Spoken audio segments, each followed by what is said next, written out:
100 years of Free Methodism in Saskatoon.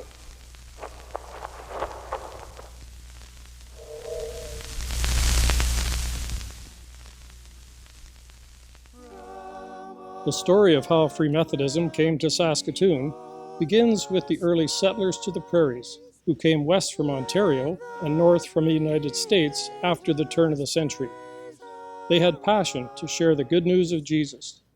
They started Sunday schools in their homes and invited Free Methodist evangelists to hold revival tent meetings in their communities.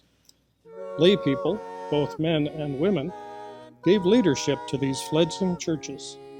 Using John Wesley's model, these small groups were called classes until they became large enough to form a society. An ordained elder, called the superintendent, gave oversight to the little group until a pastor could be secured. By 1920, there were already more than a dozen Free Methodist churches in Manitoba, Saskatchewan, and Alberta. Mr. R.H. Hamilton, a district elder, held a tent meeting in Dry Lake, about 200 miles from Saskatoon. Among the nearly 30 converts was a young high school girl named Sarah Boys, whose family moved shortly to Saskatoon, a city of about 30,000 people. A little later, Sarah wrote Mr. Hamilton, asking when the Free Methodists were opening a work in Saskatoon. An evasive reply was soon followed by another missive, saying she could get a well-located brick storefront rent-free for 2 months. Brother Hamilton, she said, God wants a Free Methodist church in Saskatoon. A 3-week campaign in early 1921, a class of 21, and a regularly rented mission hall at 725 Broadway Avenue came in quick succession as God's answer to a young girl's faith. The supply pastors for the first 2 years were 2 young women, Hazel Smith and Ethel Fletcher, working under the direction of Superintendent W.O. Bradley. By 1928, a new church facility was built on the corner of East Lake and Main Street at the cost of $8,000. Here is a picture of the stained glass window from that church, which now hangs in the lobby of the Hampton Free Methodist Church in Saskatoon.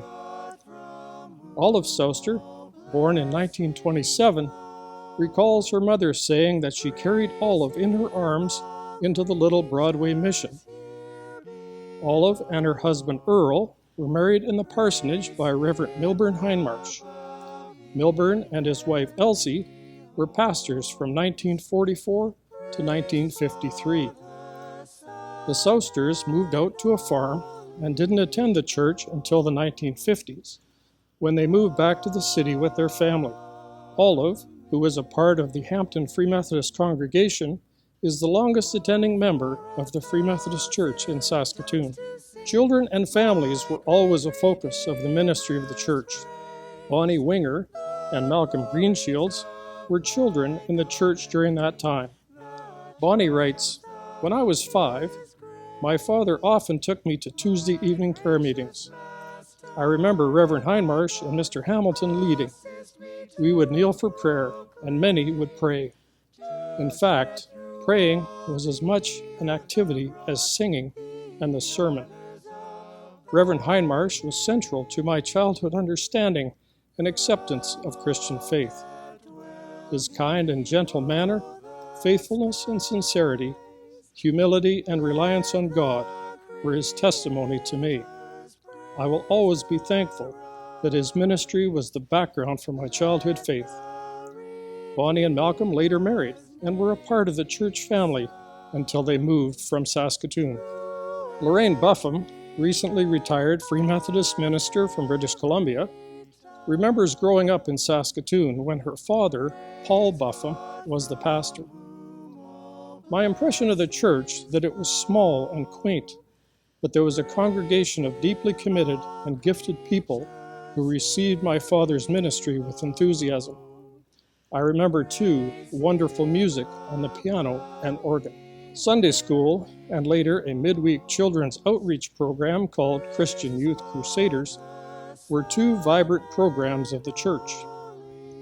The young people had an active youth program as well, including Bible quizzing teams that traveled and competed with other youth groups.